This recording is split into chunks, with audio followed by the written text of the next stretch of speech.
Yeah. Am I? Yeah. How am I You echoing? were. How's that? Is that better? Bah. Yeah, there we go. Well, that's a great entrance to people. Like, It is.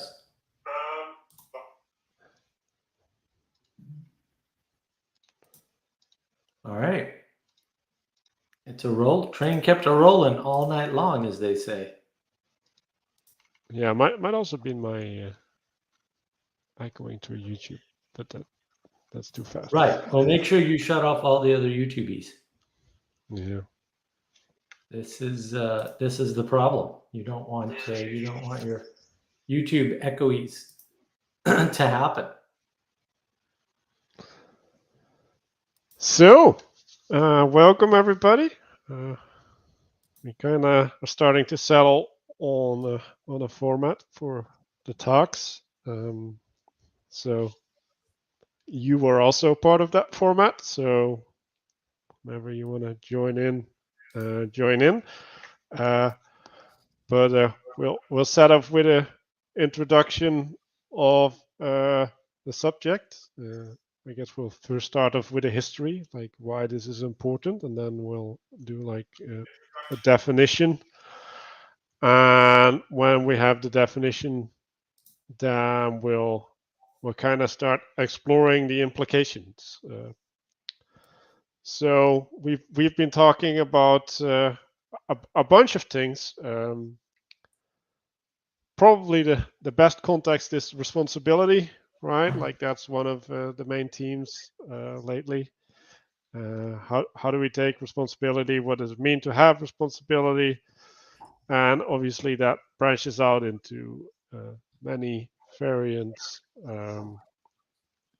But I think the main topic for us is social responsibility,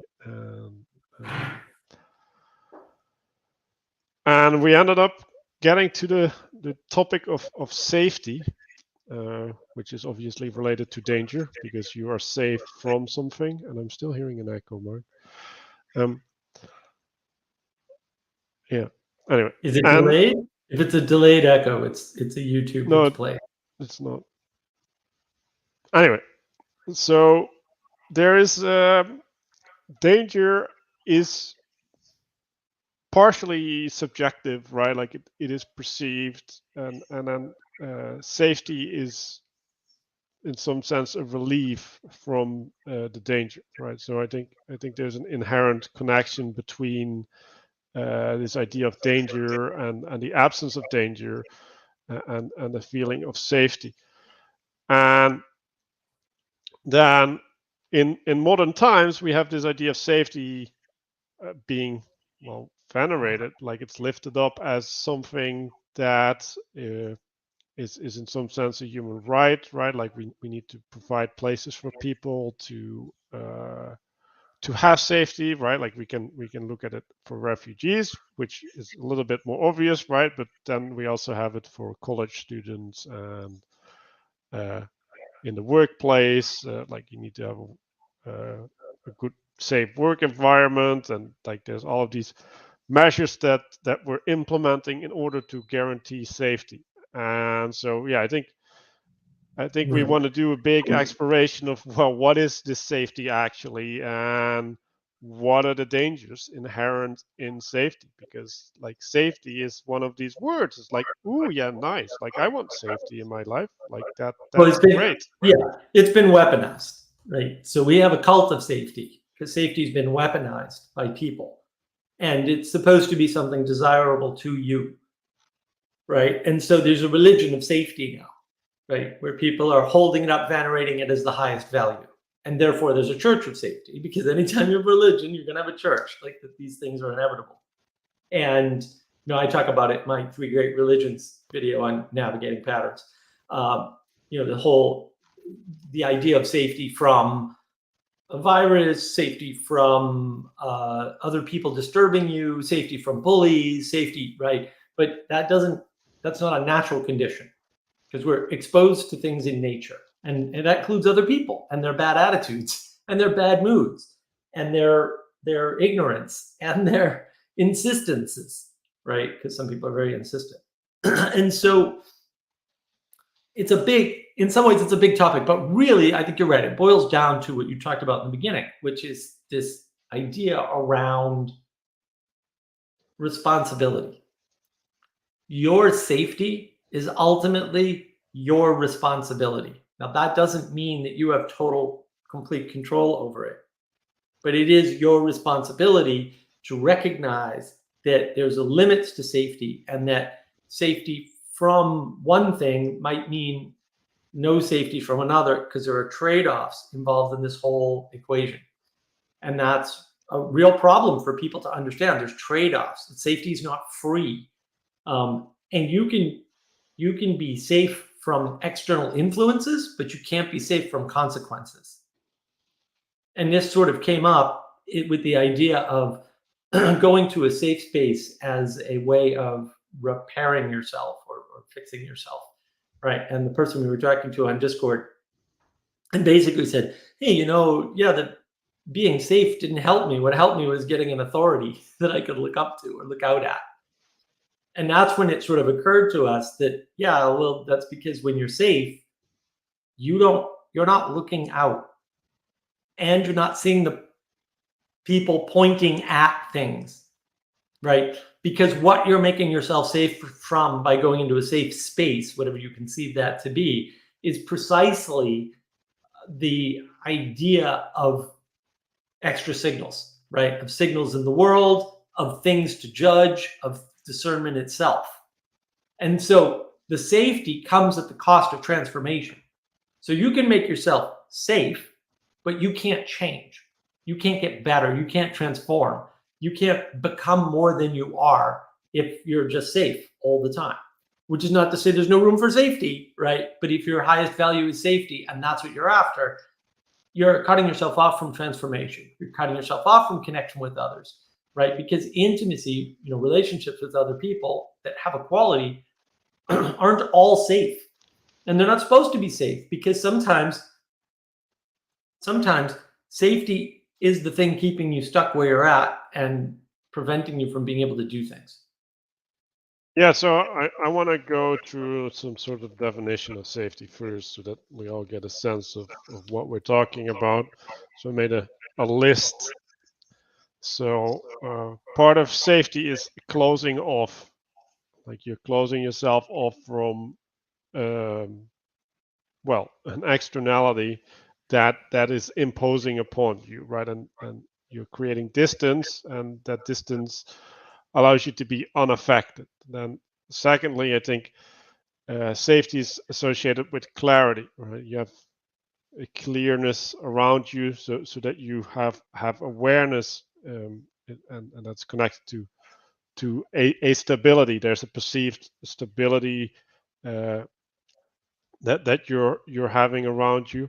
There's a sense of certainty associated with that, right? Like you know what's going to happen, you know what's not going to happen, you know where you can go, right? Like there's all these options that you have awareness of, and all of that is really attractive to you.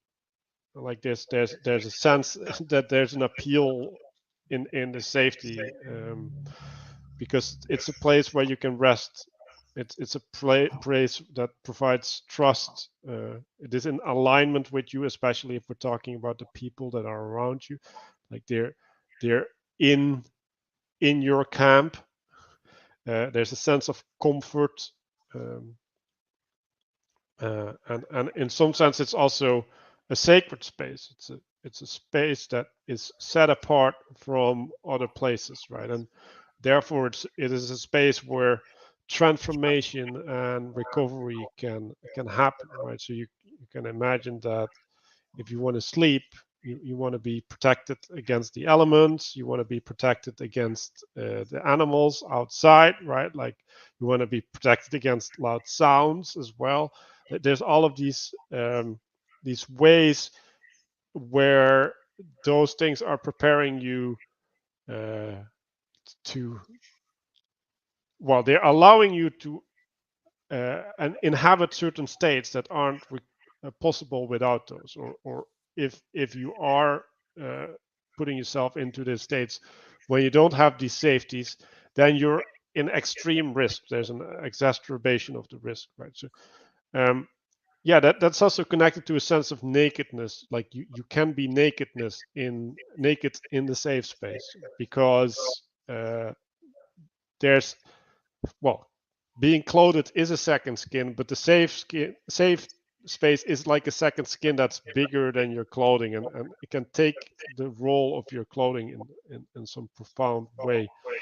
And a different way to look at it is that we're outsourcing the responsibility for certain things, right? So when you have clothing on, you might like have the responsibility for not getting cold or whatever, right? And then when you're in the safe space, like you're no longer having to navigate that problem, like, because you have your heating on, and the heating is providing a room temperature that is pleasant to you.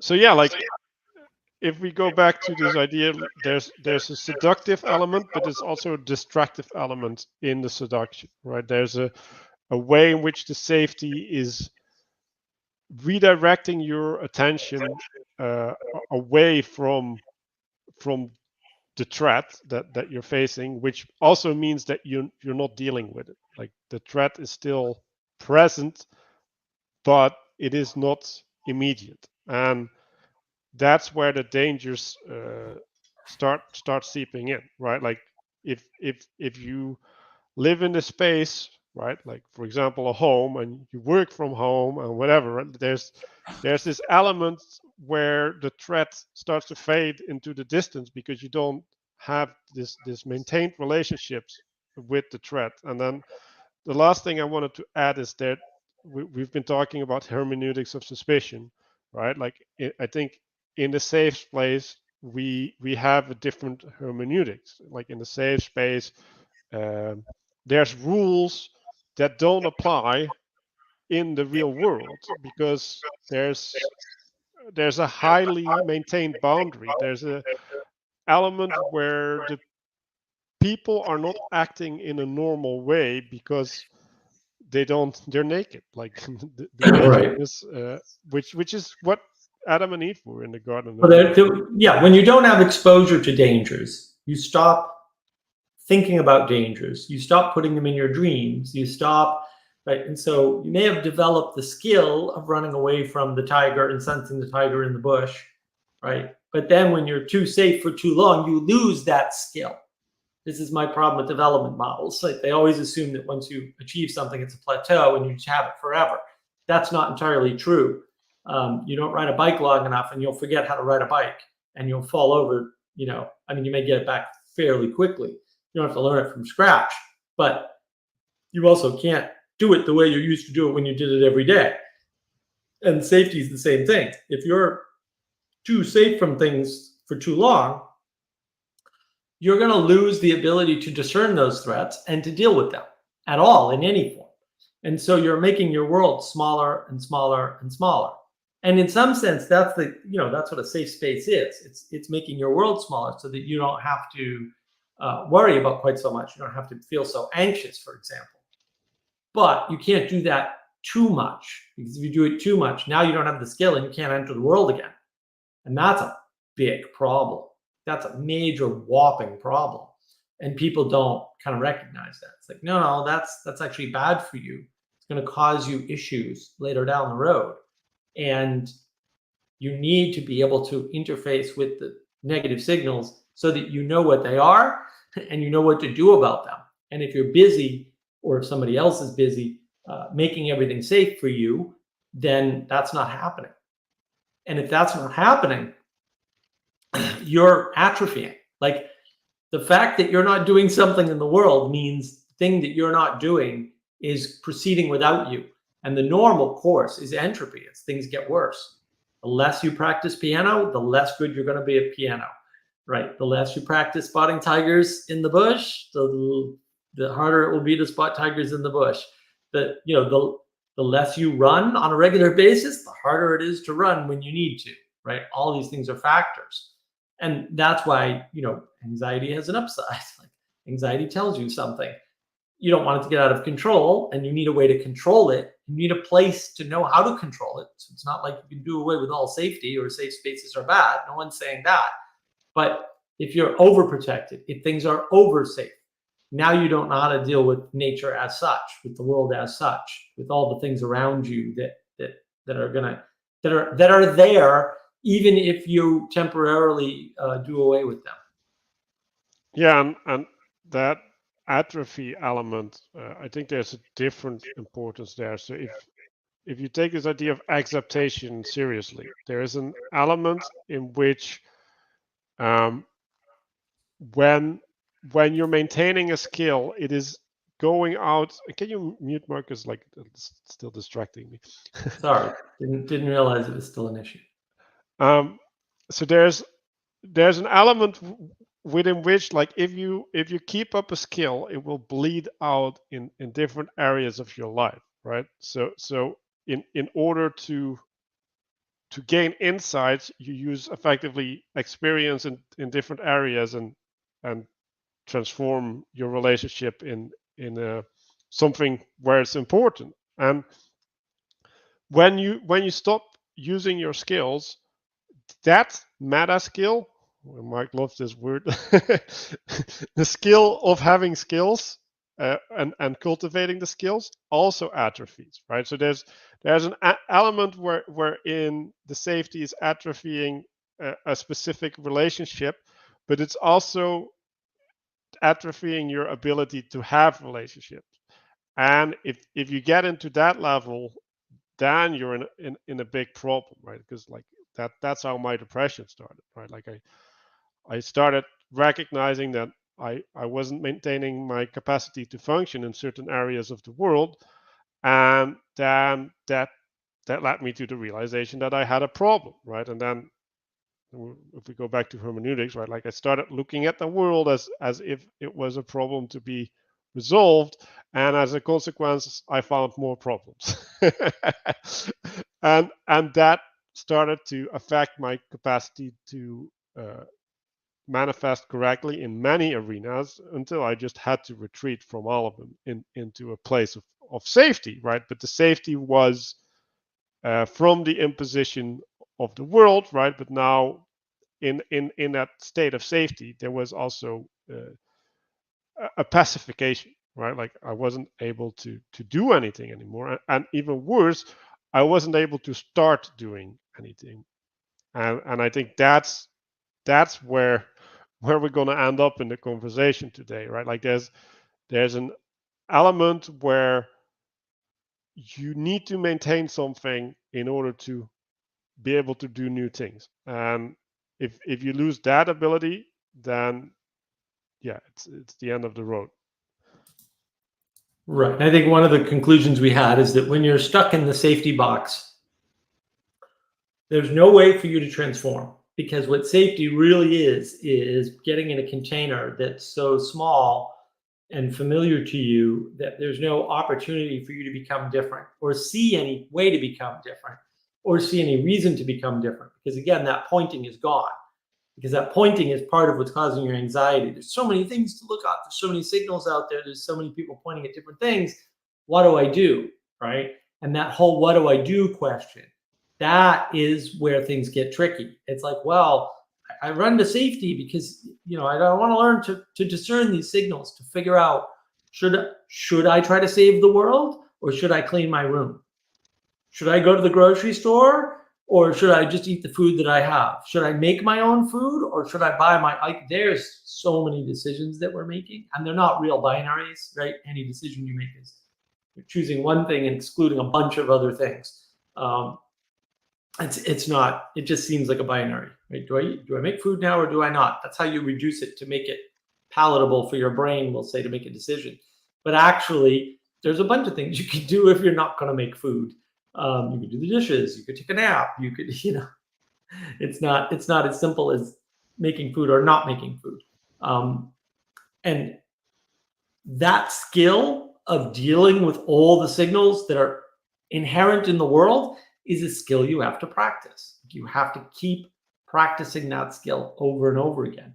Otherwise, it becomes a problem. And that, I think, is where the issue is. It is a problem, and it's not easy to solve. Right, and I think what Mark was pointing at with the seeing is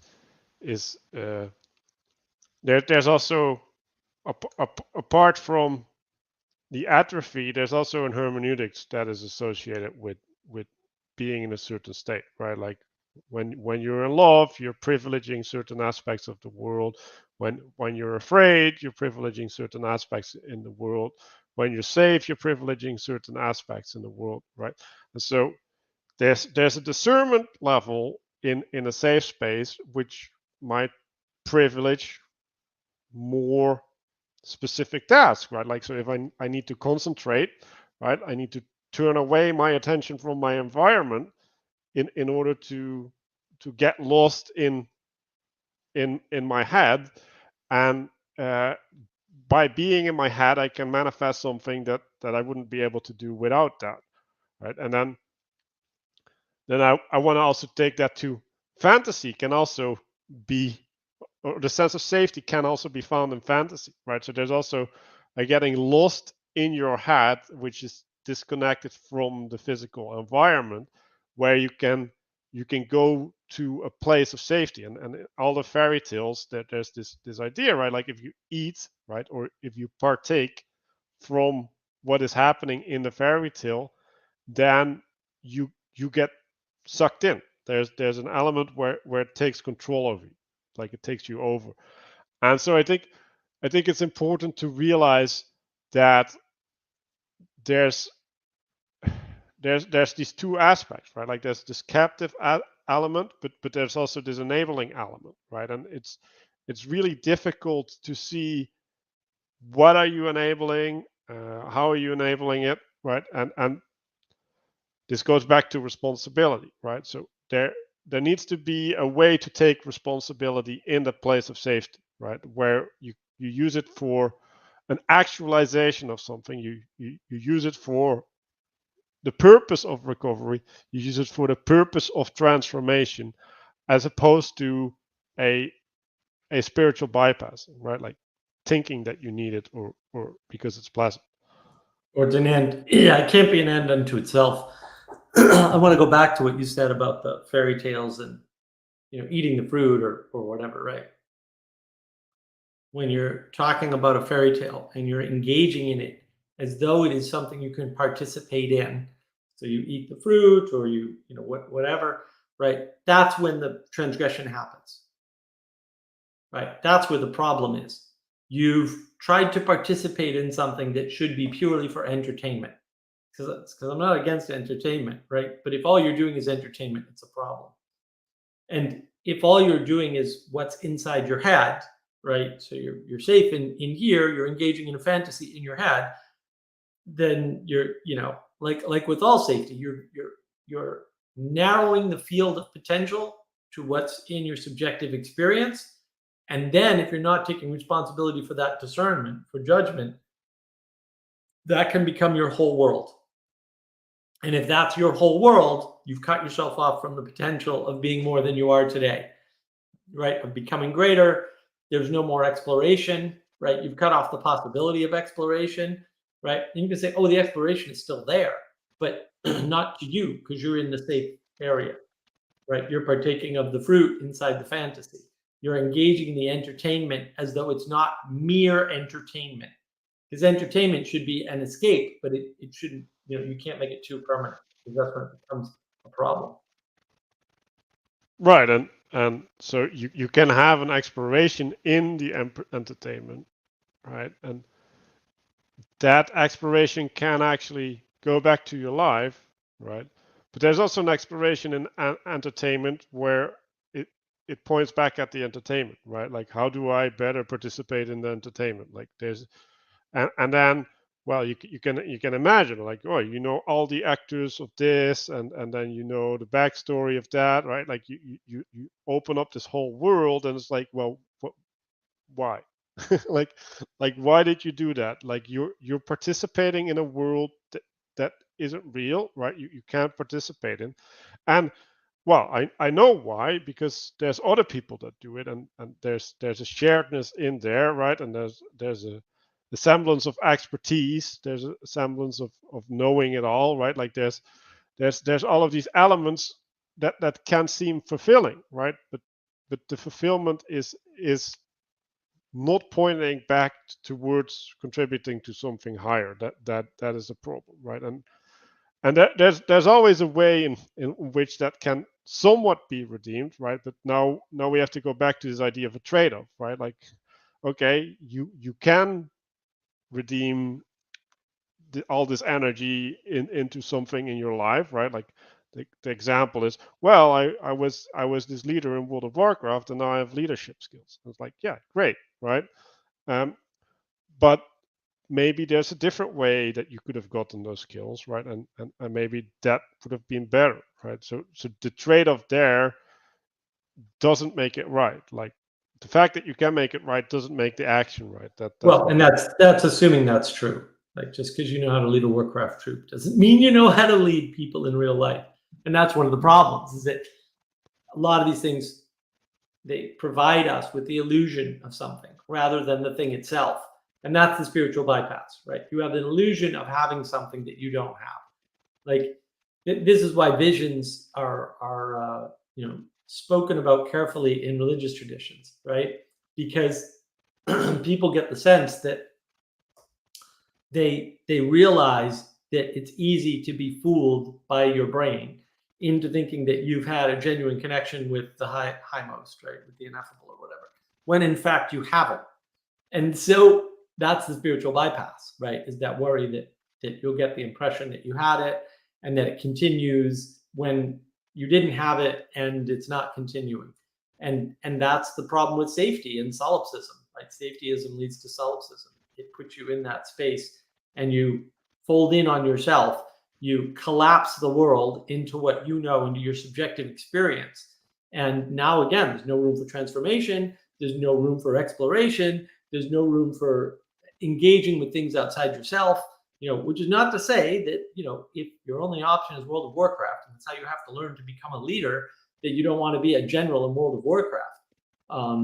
That can be helpful, but it's not the whole story. Like at some point you're a good enough general in World of Warcraft that you now need to cultivate those skills in real life. And the problem with cultivating those skills in real life is that when you're in real life with somebody, the number of signals goes up. And now you're back into getting overwhelmed and wanting that safety. So that's why online is safe, because you can control the number of signals are already limited, and you can control the signals you get by muting people, by shutting off the online system, right? There's a dozen different ways that you can control that environment. But you need to be in an environment where you have less and less control over time. So you can exact out those control skills to coping mechanisms, because as the world gets bigger for you, as you see more of the world, you need more coping mechanisms and fewer control mechanisms because you have less control. It's one of the advantages of Stoicism. Stoicism doesn't make you safe by making the world safer. Stoicism makes you safe by giving you coping mechanisms so that the world doesn't have to be safer for you to be in it. And that's a different attitude about, it's a different approach. So safety is, you need some safety. There's no question about it. You need total safe time to sleep and stuff like that. But too much safety makes you weak, and it gives your body and your mind the false impression about what it needs to know to be in the world successfully. And so that's the danger of safetyism. It's not a pure good, right? It's also not a pure bad, but there's definitely a component there where it's a way of discerning, but if it's the only way of discerning, you get this reciprocal narrowing that John Vervaeke talks about, right? The world gets smaller. That's the world you become fitted to, right? And so you're overfit to a safe world, but that means you're unfit for the real world, because the real world is never going to be safe. Yeah, so I wanted to talk a little bit about safe spaces. And so there's created safe spaces versus natural safe space, right? So you're talking about the internet, and one of the things that I realized about the internet, especially Discord, right? Like there's the disconnect button, right? So there's this immediacy of putting a wall. Like there's literally a wall between the reality that you're participating in and your personal environment. And so you can cut yourself off from being affected by the reality, right? So people say the internet isn't real, and that's completely ridiculous. It is real. The only distinction is that it's not imposing in the same way as the rest of reality, because you have the disconnect button, right? Like you have to voluntarily step into this space, and whenever you don't feel like it, you can disconnect from it, and that's one of the weak points from the internet, right? Because it uh, it's not pushing you to build certain relationship. It's not pushing you to the dependency, right? And then in order to have a tight knit community, right, like you have to voluntarily enter into the dependent relationship, and entering into a dependent relationship is a thing that's not safe, right? Like exactly the opposite of why people are on the internet. and and therefore, like it's really hard to do for people, right? So there's, in the medium, there's an inherent safety there, right? But there's also uh, an unsafe aspect in the medium of the internet, right? Because you're exposed to a lot of different actors, right? And they all have a bunch of motivations, and some of them you don't know, right? So this is where all this control stuff comes from, right? There's Yeah, motivations driving you that you don't know. right. But it's worse than that, right? Because at the end of the day, the real problem is you can't do without dependence. You're not smart enough to know enough of the world to not have to depend on others for something. You need distributed cognition. You know you need distributed cognition. You rely on it all the time. So what do we do about the problem with experts? Why are experts a problem if you don't need distributed cognition? If you're not outsourcing your cognition to an expert, why would it be a problem? Because you have to do it. And so you think by going on the internet, having all this control, that you're not going to be dependent. And to be fair, you've been told you are an independent individual and that you don't need this stuff and that you can know things about the world that you clearly can't actually know. And it's not that you can't know them, it's that you can't know them and the things you know. Like you can't know all the things, you can't know enough of the things that the dream that you've been sold is correct, right? So it might be that you can know enough about computers to be an excellent programmer, but it might be that you can't also know enough about farming to be an excellent programmer and a good farmer. That's possible. I'm not saying that's true, but it could be true. At a certain point, it's definitely true. We don't know what that is, and that number is different for everybody. But we've told everybody that they can know enough as an individual not to have to depend on experts, not to have to, to be able to write software, to be able to farm, to be able to be a good cook, to be right, and on and on and on. And that's not true. So what happens is, and I think this is where the anger at the internet comes from, the internet seems to promise us things that it's not delivering on. Right? We can do this and we can do that, and we can definitely enable this. And once we have the internet and the metaverse, we'll be able to be individuals free at last from everything. And then everything we want will work the way we expect in our heads, because really we have control over the internet. And that's not entirely true, of course. And then people are recognizing, wait a minute, if Facebook builds the metaverse, then it'll be Facebook that has control over the things in our head, because we'll be in there, embedded in their system. It's like, yeah, exactly.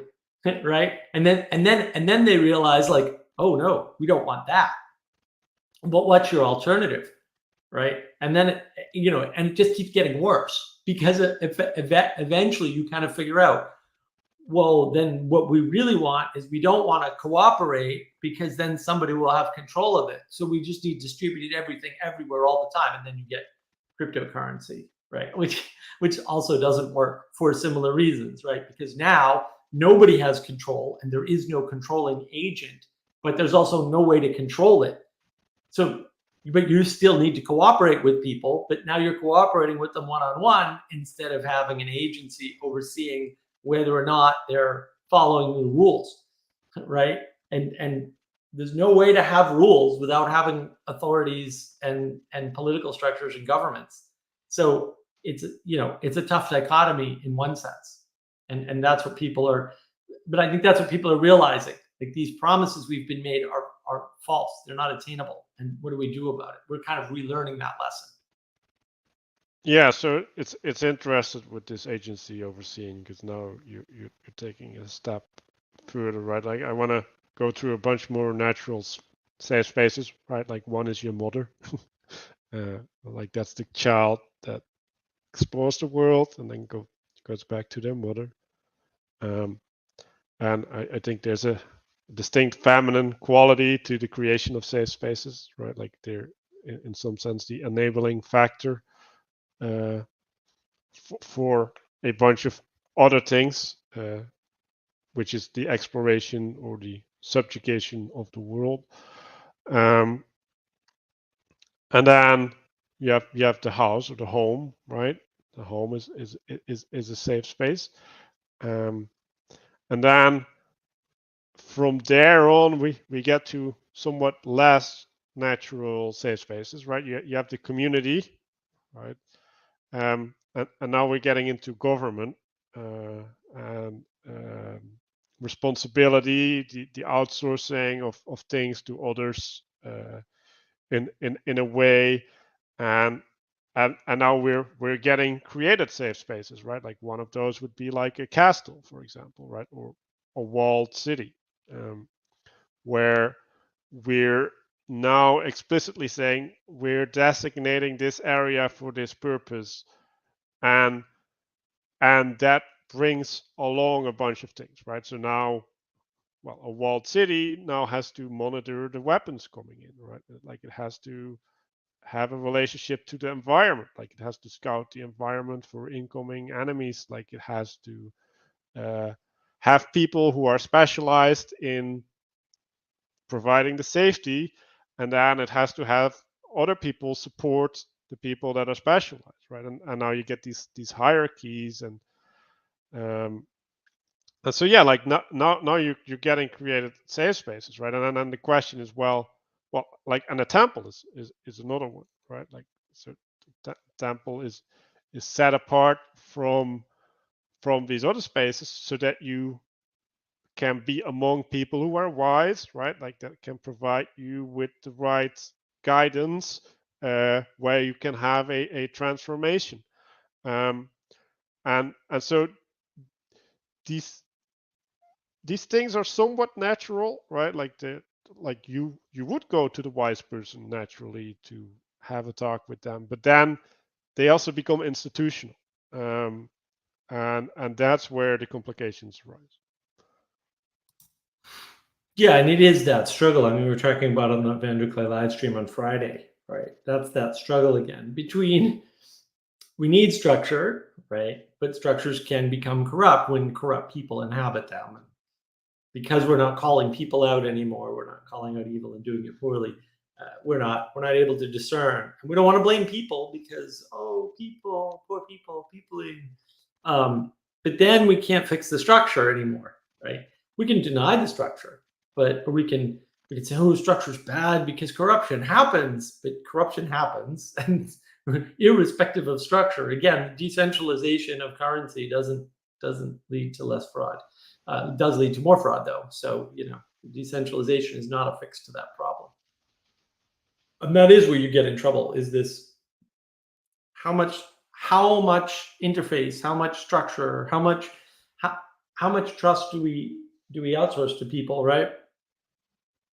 And that is an issue, because in order to get safety, we somewhat have to take it from something, some other people or some other things, right? Safety is not free.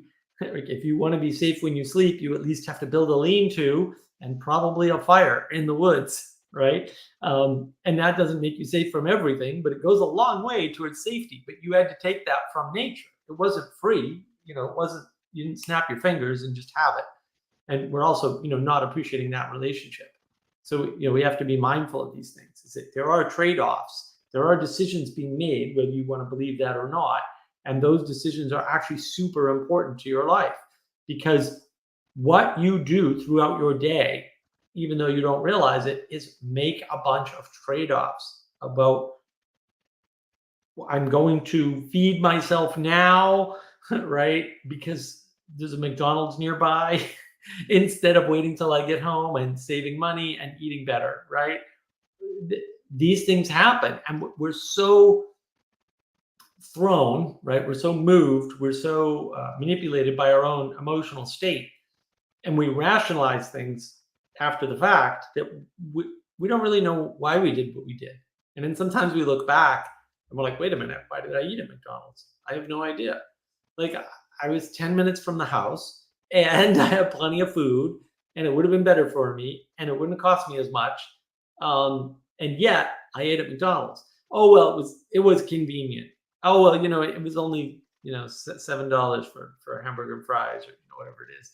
Right. And it's easy to rationalize it away, but I don't think it's fair to us to rationalize it away, because really we don't know what we're up to. And so we're making these decisions, without realizing it.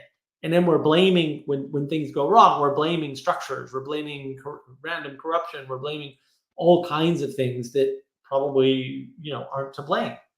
And that's not good for us, to be fooling ourselves into thinking that things are happening in some way that they're not, especially because, again, safety leads to solipsism, right? It leads to us believing our own subjective experience over any other interaction in the world.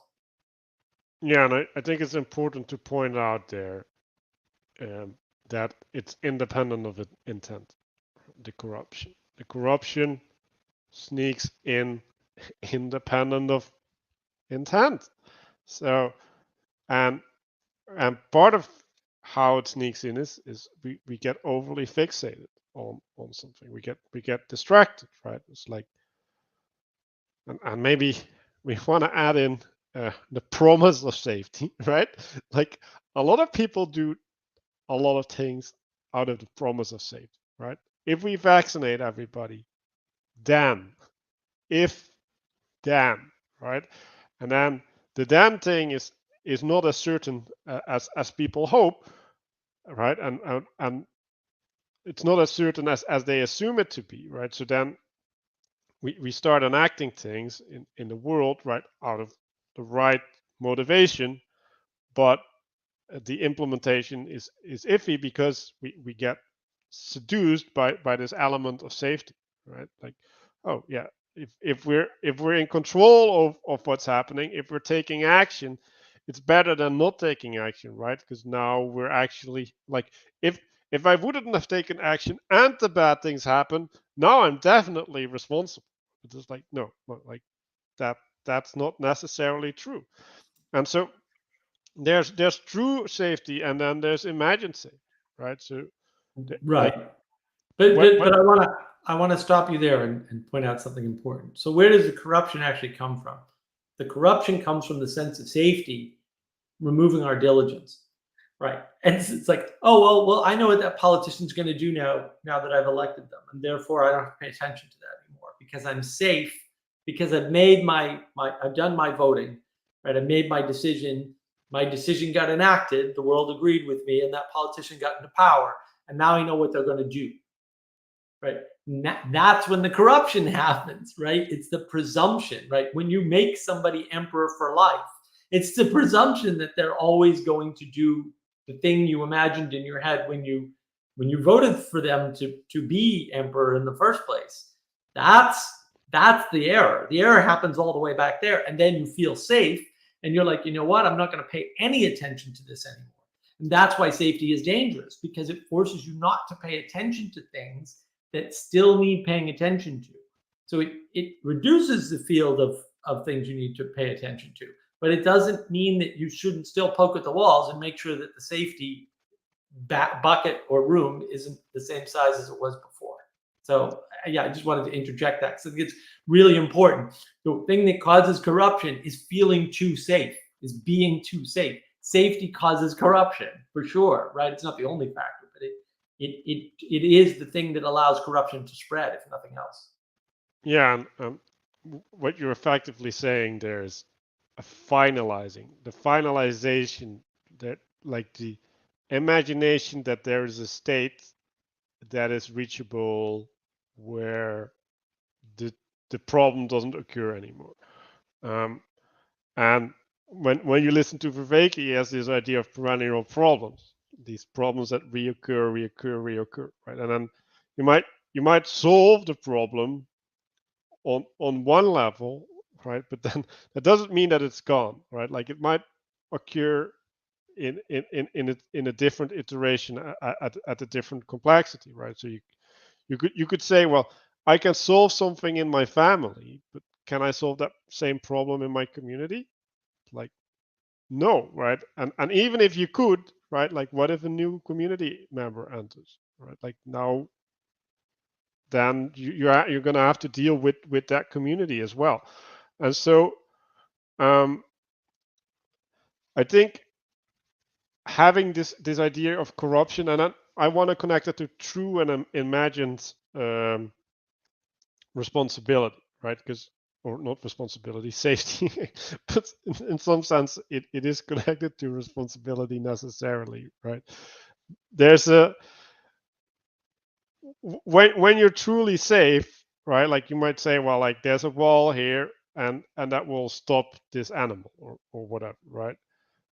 But then you need a hole in the wall, right? Like and then the animal can still come through the hole in the wall, because if you can't, the animal can't come in, you can't go out, right? Like so there's that aspect, this nuance on true safety. But then there's imagined safety, right? Like, okay, like I have a wall on the one side, but do I have a wall behind me, right? Like I can be looking at the wall in front of me and think, oh, I'm safe, but it's not actually safe, right? And then we can also have imagined danger, right? So when someone is anxious, right, or like in a highly emotional state, their hermeneutics is off, right? Like they're gonna see into the world problems, right, or dangers, right? So this Peterson has this example where when you put your hand into the dark room,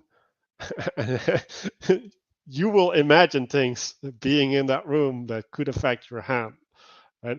And so at that point, you rationally know that you're completely safe, but your imagined sense of safety is off the chart, right? Like no, like I'm not safe, and now when we have this imagined lack of safety, then we can start acting irrational, right? Like we can ask our environment, we can demand from our environment to provide things to us that we can't provide, because I cannot protect you against the dangers in the dark room that you're imagining in your head. Like that's not an option for me.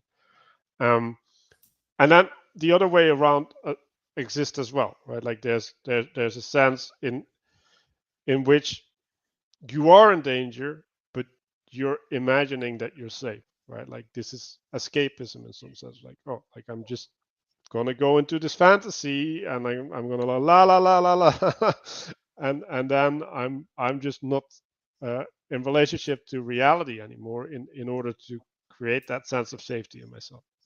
Right, but also I think we know we can't be safe because we're constantly looking to explore. Right, there's still the call to adventure. Right, we still want to be bigger than we are. We want to transform. We want to come into our own. Right, we want to break the boundaries. Right, and move past where we're at. And so the safety doesn't really make us content. So the fact that you're safe doesn't mean that you're content. Safety can give you a feeling of contentment for a while, but that doesn't last. And that's really where the problem is that doesn't actually last. And that's okay. But what are you going to do if you're overprotected? or if you overprotect yourself, or if you keep seeking the safety as, we'll say, a distraction. That's not such an easy question. Like, what should we do? What is it that's important to do, and what is not important to do? And that's where things become a little bit more tricky. Like, what we need safety, sure, but where's the over safety? I think that's another, these perennial problems that John Vervaeke likes to talk about, right? It's a problem that's not going away. You have to deal with how much safety, when you need safety, and when you need to explore, when you need to engage with the call to adventure. All of that stuff is a factor. And I'll be right back, Manuel. So you can hold down the fort for a second. Okay. So yeah, there is a sense. If the safety doesn't provide us contentedness, right? Like that is effectively, in some sense, the call to adventure. Like like I'm in this safe position, and it doesn't feel right. Like that. That's in some sense it's getting stir crazy, right? Like there's this force that drives you to action. Like that's a good thing. That's a generative thing, right? But there's this problem with that force, or the potential problem with this force is that it can, if you don't have a good way to participate in the world, right? Because you've been stuck away in your safety bubble for too long, then it's difficult to discern right action, right? Like, so you might over commit to certain things, right? Like you might get in manic states where you're living out the excitement, but you're not proportioning it correctly, and in the consequence you're also irresponsible in the way that you're acting, because you don't have the right participatory skills, and then you have to retreat back into your safety, right? So now you get into this vicious cycle. And then there's also the seeking of safety as a distraction, right? So you could see that there's a layering, right? Like, so when I lay in bed and it's cold outside, and like I'm nicely warm from the cold, right? Like there's a sense of comfort, right? There's a womb-like element to it, and I might retreat to that when I'm in a fight with someone, right? Like there's a high level of stress that is associated with the fight, and then I can find this different type of safety, provide me with the sense of safety in relation to something that isn't connected to that issue, and then we start avoiding things, right? There's an element where that safety is gonna provide us alleviation from places in our lives that it's not connected to, and then it becomes an avoidant pattern where we're not taking responsibility in different aspects of our lives. And then well, where's the over safety, right? Like if you're sick, your requirements of safety are way higher, because your capacity to handle the world is changed. Your the things that you can handle and the things that you can't handle, and the ability that you can rely on your agency, right? Like if you're a marathon runner and you're sick, like the thing that you're good at, you're not going to be able to manifest it. Well, if you're peeling potatoes or whatever for a job, then maybe you can do that when you're sick, right? Like maybe you're not that inhibited in performing a routine, simple task. And so there's a dynamic nature in our agency, right? And then there's a dynamic nature in our will, like the ability to apply our agency in some sense, and those determine the need for safety. And then there's also these realms, right? Like, so if I have a running injury, then I might be able to perfectly well play computer games or code a program.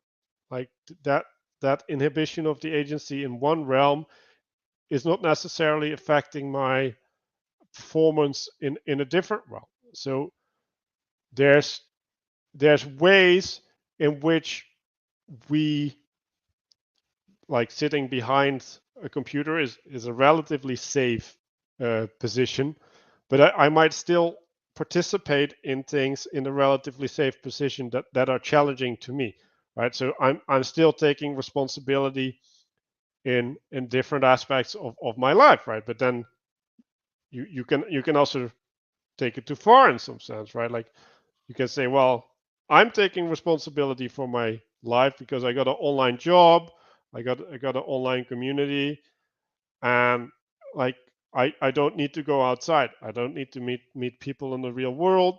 I don't have to go into the cold because, like, that's just extra effort.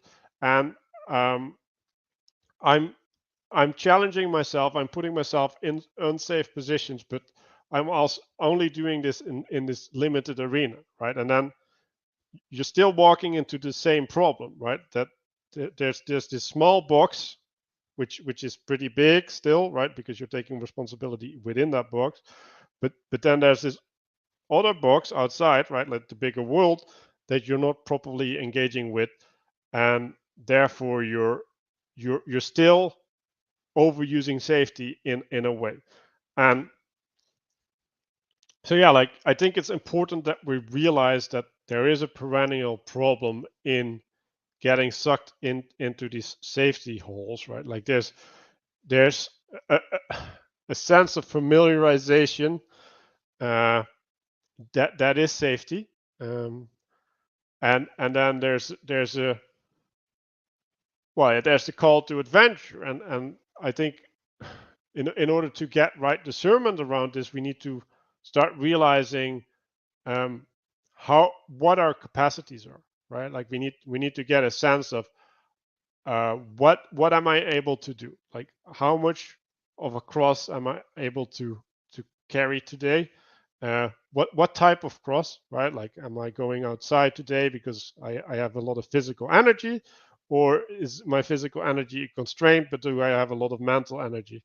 Um, am I feel in an extroverted mood, right? Like, is what I'm supposed to be engaging in social relationships, or am I in an introverted mood, but I should be going for a walk, right? So I still go outside, but I'm not um, engaging in high high signal environment, like a social environment.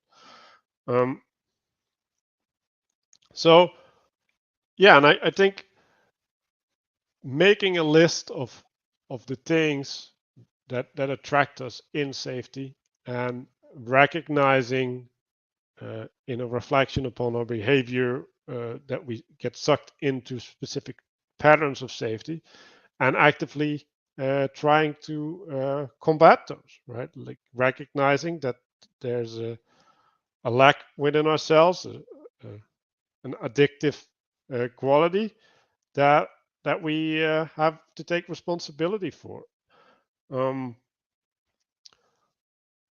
Yeah, so maybe someone has a question that I can take.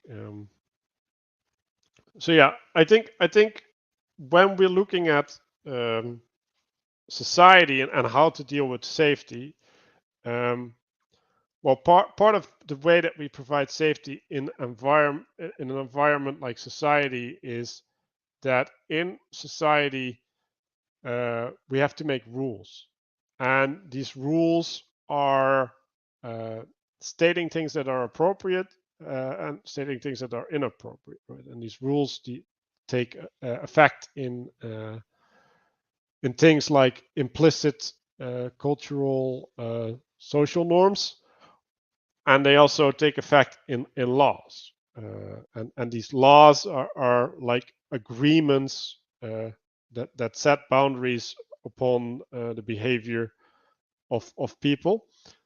And, well, what is appropriate to ensure safety, and what is inappropriate to ensure safety is something that's been coming up a lot lately, right? So the thing like freedom of speech, and also the vaccination issues have been really contentious because they're relating to the interests of the common, right? Like the group as such, and then the interest of the individual.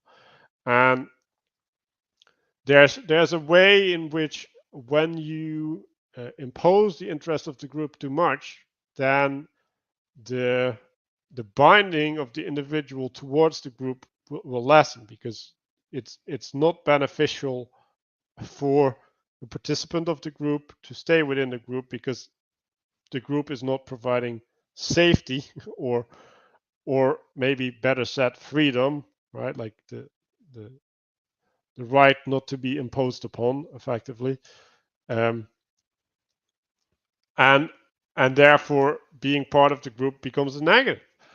And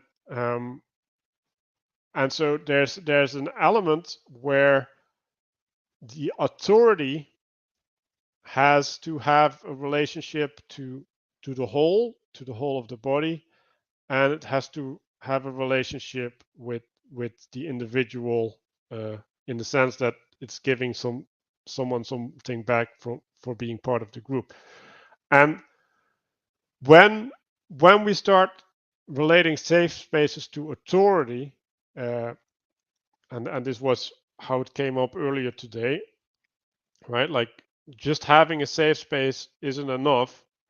Having an authority within the safe space is providing an emanation, right? Like, so the safe space is in some sense the place where transformation can happen, right? Like, I like to, well, we named it as nakedness, but there's also a sense of the affordance of drunkenness, right? The ability to lose control, to lose cohesion of your thoughts, so that they can shuffle a little bit. And when we have less control over ourselves, what we need is an external authority to reconfigure our thinking. Our thinking, because if we don't restructure our thinking, we cannot establish a control over the danger. Like the thing that we are hiding from in the safe space, or we're sheltering from in the safe space, needs to be overcome in a way, right? And there's a pathway there, and then there's just the hiding, and the hiding is a pattern of chaos, right? Like, it's not erecting a structure that is able to contend with the problem, but instead it's just being in the retreat, and being in the emotion, in the fleeing effectively. And so what an authority then can provide is, well, what is an authority, right? Like, an authority is something that states a truth, right? Like, it has a justification for existing, and a justification for what needs to happen, and then you can conform to what needs to happen, right? Like, so that allows you to have trust in the transformation that you're going to have to take, right? Because in some sense you need to retreat to safety, because you can't handle what you need to handle. So if what is in front of you can be described, or at least your relationship to it can be presented to you in example, most hopefully, but also in a description by an authority, then that will grant us the means, right, or at least an ideal, right? Like, we can have an aspiration to the person that we're going to have to be in order to deal with what's in front of us. And that sense, that is empowering. Like, the sense that we we know where we need to get to, and we have an action that we can take, and at that point we can start getting intentional in what we're doing. Because if you're missing this vision, then this danger is so big for you, right? Like there's no way to start to contain it, right? And in some sense that will overwhelm you, or that is the definition of being overwhelmed. And then the process of intentional relationship, right? Like hopefully in small steps, so that you don't have to face the whole thing at once, right? Like this is the child that goes out into the world and then comes back and hides at its mom skirt. That being in that movement, but being intentional in the movement, right? Like the child has a specific goal, like it is attracted to something in the world, and that attraction in the world is in some sense drawing the child out till its maximum capability before it flees back into the arms of the mother. And so when we're talking about safe spaces, um, this is the type of space that we want to provide people, right? Like, so in some sense, it is supposed to be a sanctuary where we can get rest, but it also is supposed to be a place where we can re-engage with the world from in a way that we weren't capable for before. And so you can see how the temple, right? Like if we look at the ancient Greeks, for example, and they had these temples that were dedicated to specific modalities of being in the world, right? Like love or anger or wisdom, right? And that engaging with that modality, re-identifying, putting yourself in the frame of that modality, this relationary modality, would allow you means of overcoming the problem in your life. And yeah, and I think if we start looking at safe spaces as a place away from the danger, away from contention, away from being challenged, then we remove this necessity to go back in, right? Like I think a lot of the safe spaces that we're seeing lately become echo chambers. They become places where we get validated, like our position gets validated, our emotional state gets validated, and then from that position, we are right to be in the safe space. Like the thing that we're doing is correct. Our reaction is correct, and that will cut off. Like even if we do already have the agency, right? Like it will not provide us with the impulse to actually act out that agency, because we are right in the place that we are. So why would we go out and do the unpleasant thing with the unpleasant people? And then there's this other sense that comes with that, right? It's like, well, if things can be like they are in the safe space, why aren't they like this everywhere else? Like, why aren't they in the world like in the safe space? Because it is possible, because I know. And then we get people who start having expectations that are invalid, right? Like they're not realistic.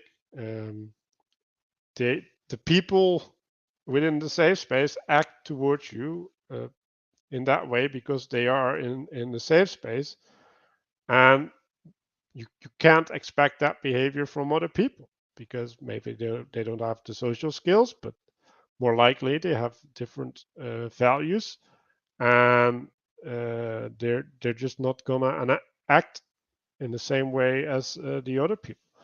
So yeah, I was hoping that people were gonna get in with some questions. Let me see if I can get some other things in there. Well, so we can go into the element of exploration a little. It is important to explore the world, to engage with new potential ways of being. So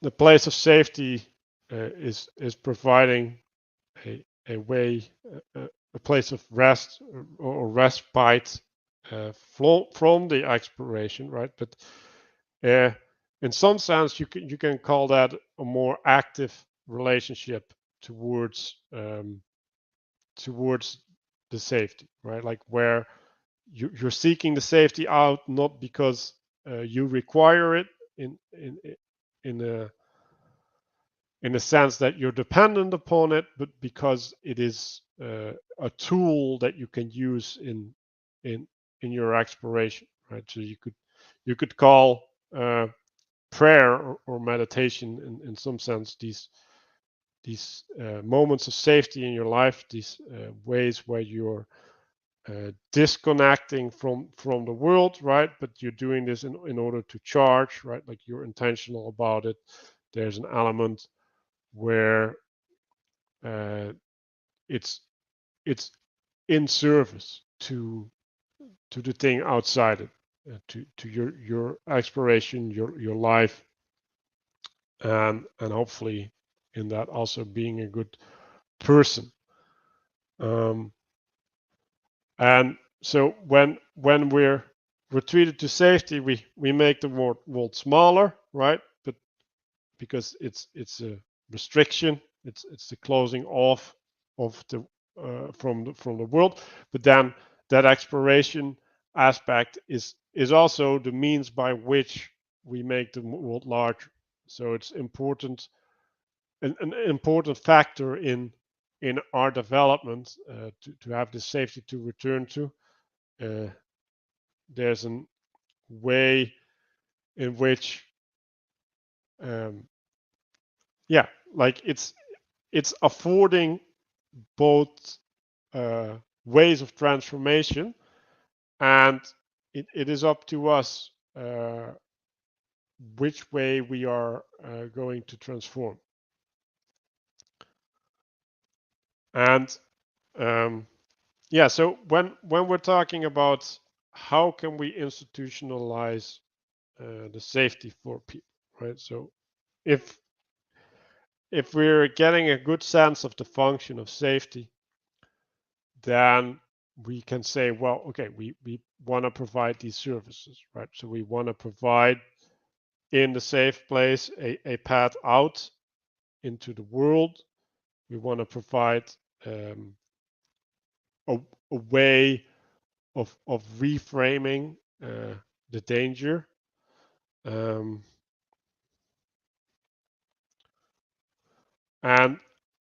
we want to provide a way to self-sufficiency, right? Because what we ideally would want is we would want people to be able to provide their own safety and to themselves. They need to get well adult enough in some sense to start taking steps towards towards manifesting this for themselves and being the place of safety for others. So we want to create a structure that can provide these elements to people, and that structure will require people to relate to people in different ways, right? So there's an element where you have an intake, right, where people come out of the danger. They need to calm down. They need to reorient. They need to settle in. Need to get a different experience of what's going on, right? Like they need emotional settlement. Then there needs to be a process that people go through, right? And then there's the going out back into the world where there's an engagement with the world in an intentional way, right? And with the promise of safety behind them, and that will allow them to re-engage in new ways and slowly go through the transformative process into a person that is no longer affected by the danger in the same way, like that they can kind of conquer the dragon that they're facing. So I think I'm running out of steam to talk by myself. So yeah, that's also important to realize that when you talk or when you go through something, to have the thing that the other that you can be informed by, to have the dialogical process, because now I need to look at my notes instead of have someone talk to me and have that inspire me in different ways to go in my exploration, which is difficult because exploration is different than an actual pre thought out talk. And yeah, so the dynamic nature is a tension that is maybe what provides people with the skills to deal with safety. And I got a question here, so I'll take that one. Have you gone through Peterson's maps of meaning?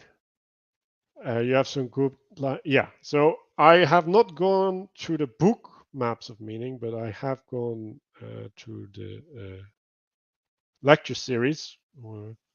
We had a watch party on the Verveki server where, yeah, we kind of went to half an hour of watching and then some talking about it. We'll have a watch party, I guess, in January when Verveki series will be released as well. So we'll go have talks around that. And I think every Saturday we're actually doing an episode from the new Peterson series on Exodus. So yeah, like yeah, the points are one thing, right? Like it's really nice to have a good couple of good points, right? But it's the next step, right? Like what are you going to do with the points, right? There's the best thing is go to an existing structure in the world, right? Like a church or like a university or like a community center or whatever, right? And start using these lenses, right? Like from this conversation, you get a way to interpret the world. You can start seeing things, seeing relationships, seeing needs that are met and needs that are not being met, and you can start becoming intentional about them, right? So the easiest thing is to relate to an existing structure and optimize that for something that they're already implicitly providing. And when we're getting into the more difficult part is like, how do you provide that on the internet, right? Because that's one of my goals. It's providing these spaces to people that are lost, right? Like not fixed to a location. And we were talking about this earlier, where the internet has this fundamental problem, right? Because people are not imposed upon to participate. Like there's like when you're living in a house with a bunch of people, like you need to participate with them. Like you need to cooperate. You need to find ways. You need to put yourself through struggles. But on the internet, you don't have to do that, right? Like you can just move house every 10 seconds if you don't like it, because like there's no commitment to the community. And even if you do commit, right, like there might be an imposition in the real world that will cut you off from your participation. So it's less stable, and it requires more emotional maturity for people to have a commitment to participation on the internet.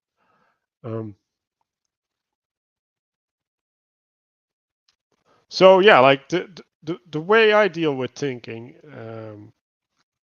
is I try to go from first principles in all my thinking, which is kind of why I like Peterson, because Peterson also tries to do that. He tries to relate to the underlying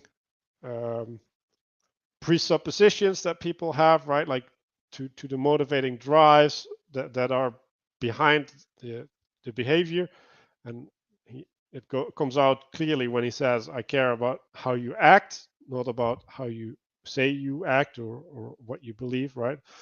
So there's an element where there's a deeper truth that gets expressed, but now there's a problem, right? Because there's an indirect line between the expression and that which originates the expression, and then you get into a level of uncertainty when you're acting things out, right? Like, and so in some sense, when we're talking about safety, the safety is allowing us to tinker on these aspects which are fundamental, right? Like when you assume a different way of walking, you don't want to start off with your normal activities, right? You want to go back into the world slowly so that you can cultivate that skill, and that process of re-engaging with the world, basically handicapped compared to what you could do before, because you had to like reconsider some aspects of your relationship, right? You were believing that you were safe in ways that you weren't safe, right? And now you have to account for the danger. That will just set you back. Like that will just put you on your ass. And then you have to find a way to start functioning again, and that process, like that is what safety is for, right? And that's what growing up is like. Growing up is falling on your ass and finding out what works and what doesn't work, and slowly adjusting it to a functional system. So yeah, I guess I'm gonna close this down. I think it is important to realize this danger aspect in the safety and the ways that it can manifest. And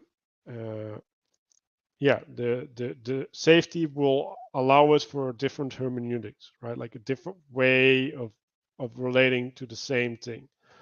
And I think that is the main function of safety,